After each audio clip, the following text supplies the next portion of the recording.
नमस्कार। आज का सुविचार thought of the day. Strive for progress not for perfection. पूर्णता के लिए नहीं, प्रगति के लिए प्रयास करो। अर्थात मनुष्य में वास्तविक भूख पूर्णता प्राप्त करने के लिए नहीं, बल्कि प्रगति करने के लिए होनी चाहिए। पूर्ण तो संसार में कुछ भी नहीं। प्रगति की राह पर चलकर पूर्णता के निकट अवश्य पहुंचा जा सकता है। धन्यवाद। सुप्रभात। सिकंदर की कहानी ईरानी और चीनी साहित्यकारों की नजर से। सिकंदर अपने पिता की मृत्यु के पश्चात अपने सौतेले व चचेरे भाइयों का कत्ल करने के बाद यूनान के मेसिडोनिया के सिंहासन पर बैठा था। अपनी महत्वाकांक्षा के कारण वह विश्व विजय को निकला। उसकी खास दुश्मनी ईरानियों से थी। सिकंदर ने ईरान के पारसी राजा दारा को पराजित किया और विश्व विजेता कहलाने लगा। यहीं से उसकी भूख बढ़ गई। जब सिकंदर ईरान से आगे बढ़ा तो उसका सामना भारतीय सीमा पर बसे छोटे छोटे राज्यों से हुआ।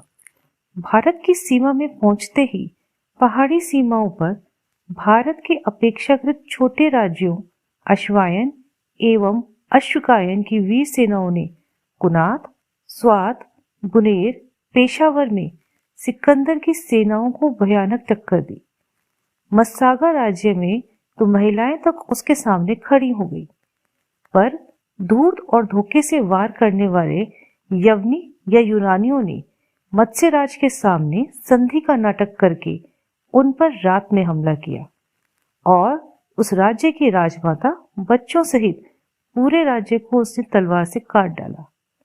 यही हाल उसने अन्य छोटे राज्यों में किया।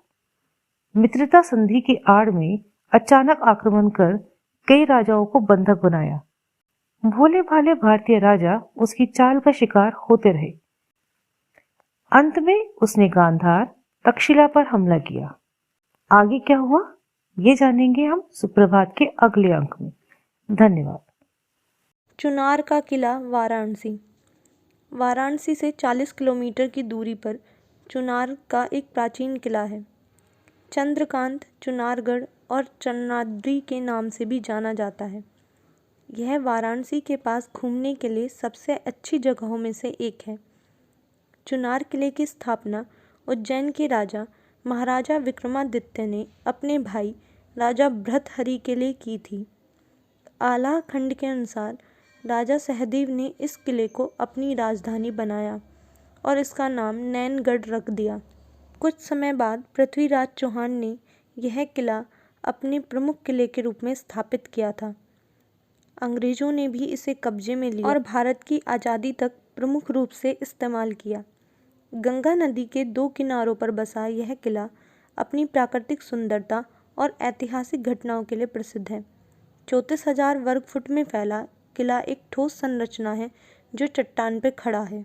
किले के परिसर में भृतहरि की समाधि, सोनवा मंडप तथा राजा विक्रमादित्य द्वारा अपनी प्यारी पत्नी के लिए बनाया गया एक कुआं भी है। कुएं में गुप्त काल कोठरी और कमरे बदलते हैं। किले के अंदर एक पत्थर की छतरी भी मिल सकती है जिसे राजा सहदेव ने 52 शासकों पर अपनी जीत की याद में बनवाया था। किले से एक भूमिगत सुरंग भी है जो रायगढ़ और विजयगढ़ को जोड़ती है। धन्यवाद। नमस्कार, मैं कर्नल मित्तल आज आप सबको एक रोचक कहानी सुनाने जा रहा हूँ। उसका नाम स्वार्थी मछुआरा है। एक दिन एक मछुआरा मछली पकड़ने का जाल लेकर घर से निकल पड़ा। कुछ दूर चलने पर वह एक साफ पानी के तालाब पर पहुंचा। तालाब के चारों ओर लकड़ी की चारदीवारी बनी हुई थी जिससे कि कोई जानवर पानी को गंदा ना कर सके। तालाब के निकट ही एक गांव बसा हुआ था। उस गांव के लोग पीने का पानी तालाब से ही भरते थे, इसलिए उन्होंने तालाब के चारों ओर चारदीवारी खड़ी की हुई थी। मछुआरे ने चारदीवारी की लेश मात्रा की भी परवाह नहीं की। उसने तालाब में ढेर सारी छोटी बड़ी मछलियों को तैरता हुआ देख लिया था। मछुआरे ने तालाब में अपना जाल फेंक दिया। फिर वह तालाब के पानी को हिलाने लगा, जिससे कि तालाब की मछलियां तालाब के तल से निकलकर सतह पर आ जाएंगी और उसके जाल में फंस जाएंगी।